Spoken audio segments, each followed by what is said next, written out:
Daulat tuanku, ampun tuanku, menjunjung titah, menjunjung kasih kepada Seri Paduka Baginda yang di-Pertuan Agung. Daulat tuanku.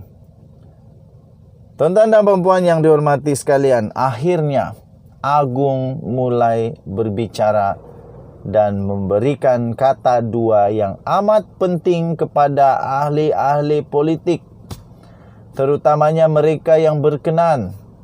Siapa yang makan lada rasa pedas betul berhabis. Sekali lagi, daulat tuanku. Tuanku, Seri Paduka Baginda yang di-Pertuan Agung akhirnya menitahkan supaya jangan jadikan masjid gelanggang politik. Baru-baru ini menjadi tren untuk mau membuktikan kononnya betul, tak salah. Akhirnya bawa politik di dalam masjid. Nah, banyak lagi lah. Nah, ini Agung sudah bertitah. Orang-orang politik dengar baik-baik, jangan pura-pura pekak dan jangan pura-pura tak paham.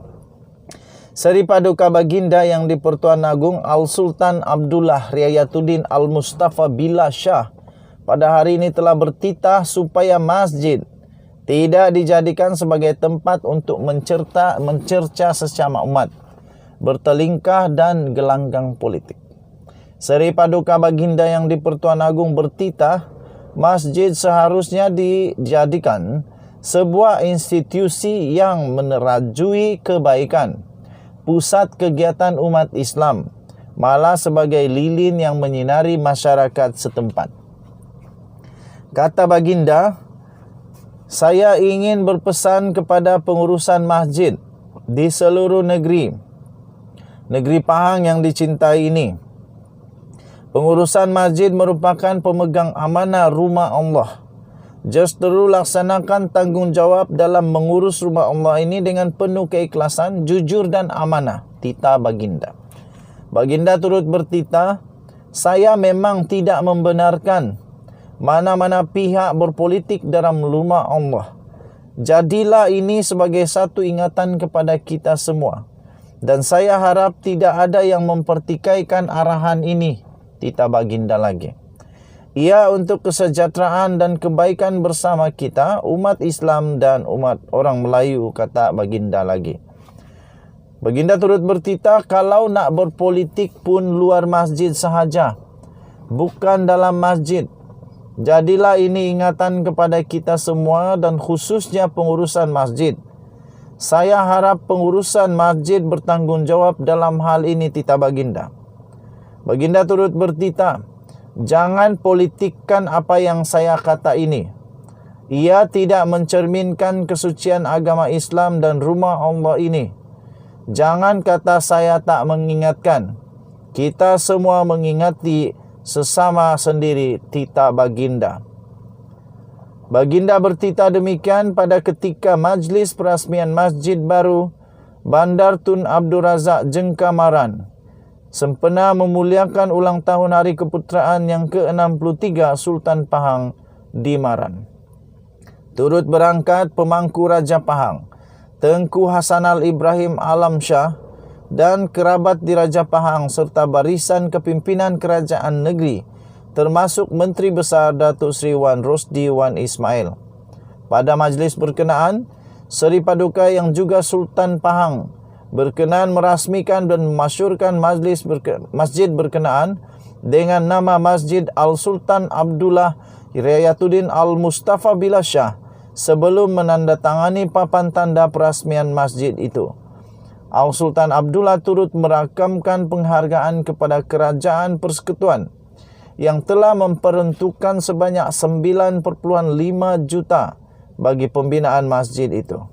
Titah Baginda, saya mesti nyatakan di sini ucapan terima kasih kepada mantan Perdana Menteri Datuk Seri Najib Tun Razak yang telah luluskan peruntukan pembinaan masjid ini. Terima kasih juga kepada Kerajaan Negeri Pahang dan semua yang terlibat bermula dari perancangan awal sehingga masjid ini megah berdiri pada hari ini sebagai mercu tanda ikonik di sini, titah Baginda lagi. Selain itu, Baginda turut berpandangan bahwa masjid bukan hanya sekadar berperanan sebagai sebuah pusat untuk beribadah, malah dapat dikembangkan dengan pelbagai fungsi lain, termasuk pusat aktiviti ekonomi, kesukanan, persatuan, pembelajaran dan kemasyarakatan. Okey tuan-tuan dan puan-puan, kamu boleh baca terus. Untuk mendapatkan berita lengkap ini, kamu layari malaysiakini.com. Yang pasti, yang penting, ini amaran paling keras daripada Seri Paduka Baginda yang di-Pertuan Agong kepada semua ahli politik, termasuk siapapun kamu, dari politik manapun, parti manapun, sama ada kamu itu dianggap sebagai orang besar dalam agama pun, jangan bawa politik dalam masjid. Denyut nadi suara rakyat bergema di channel ini. Bye-bye. Salam sejahtera Malaysia. Denyut nadi suara rakyat bergema di channel ini. Rupanya ada kejadian tegang yang berlaku di mahkamah ketika Bung Mokhtar dan isteri di dalam perbicaraan itu. Rupanya ada ketegangan yang berlaku yang tidak diketahui oleh ramai rakyat Malaysia. Baru sebentar tadi saya terima maklumat keadaan tegang di mahkamah. Keadaan tegang berlaku di mahkamah dan tetapkan tarik Bung Mokhtar dan isteri bela diri. Diterbitkan di bharian.com.my 2 September 2022. Ahli Parlimen Kinabatangan Datuk Seri Bung Mokhtar Radin dan isteri iaitu Datin Seri Zizi Izzati Abdul Samad diarah untuk membela diri bagi pertuduhan rasuah berjumlah 2.8 juta ringgit Malaysia sebagai dorongan dalam mendapatkan kelulusan FELKRA untuk membuat pelaburan 150 juta dalam unit amanah public mutual. Tuan-tuan dan puan-puan, keadaan tegang seketika di Mahkamah Session hari ini selepas ahli Parlimen Kinabatangan iaitu Datuk Seri Bung Mokhtar Radin dan isteri Datin Seri Zizi Izzati Abdul Samad diarah membela diri atas tuduhan rasuah berjumlah 2.8 juta. Ia berlaku apabila hakim iaitu Rozina Ayub memberi keutamaan pada kes rasuah itu dan mahu pasangan berkenaan mula membela diri pada bulan ini juga. Terdahulu Peguam Bela Mokhtar M. Atimulan memberitahu Timbalan Ketua Menteri Sabah berkenaan perlu menghadiri sidang Parlimen bermula 3 Oktober hingga 29 November. Atas alasan itu, Atimulan mencadangkan tarik sambung bicara kes itu ditetapkan pada Disember ini. Rozina menggeleng kepala dan mahu perbicaraan bermula September ini. Habislah Bung Mokhtar kali ini. Kalau tiba-tiba ada pilihan raya, turun naik mahkamah lah Bung Mokhtar. Ini menyebabkan Peguam Bela Zizi Izzati Datuk K. Kumar Arendran bangun untuk membantah perkara berkenaan.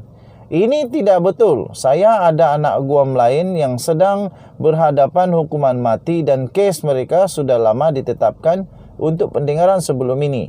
Ada juga kes yang tertangguh dalam tempoh lama. Kenapa perlu Datuk Seri Bung Mokhtar dianggap lebih penting daripada kes lain, katanya. Rozina kemudian berjumpa dengan pihak pendakwaan dan peguam terbabit dalam kamar sebelum menangguhkan prosiding sebentar. Pendakwaan dikendalikan oleh Timbalan Pendakwa Raya Datuk Faris Gohim Abdullah, Muhammad Sofian Zakaria dan Lo Chin Hao. Pada akhir prosiding, hakim menetapkan bicara kes itu bersambung pada 23 dan 26 September ini, 14 dan 28 Oktober, 21 dan 30 November, 1 dan 7 Disember serta 3 dan 9 sehingga 13 Januari tahun depan. Jadi 13 Januari tahun depan tahu sudahlah itu. Keputusan dia selepas itu tahu sudahlah pun. Bagi tarik bicara pada Oktober, pembelaan boleh memaklumkan mengenai sesi parlimen yang bermula 3 Oktober ini untuk perhatian mahkamah. Jaminan terhadap kedua-dua tertuduh dilanjutkan, katanya.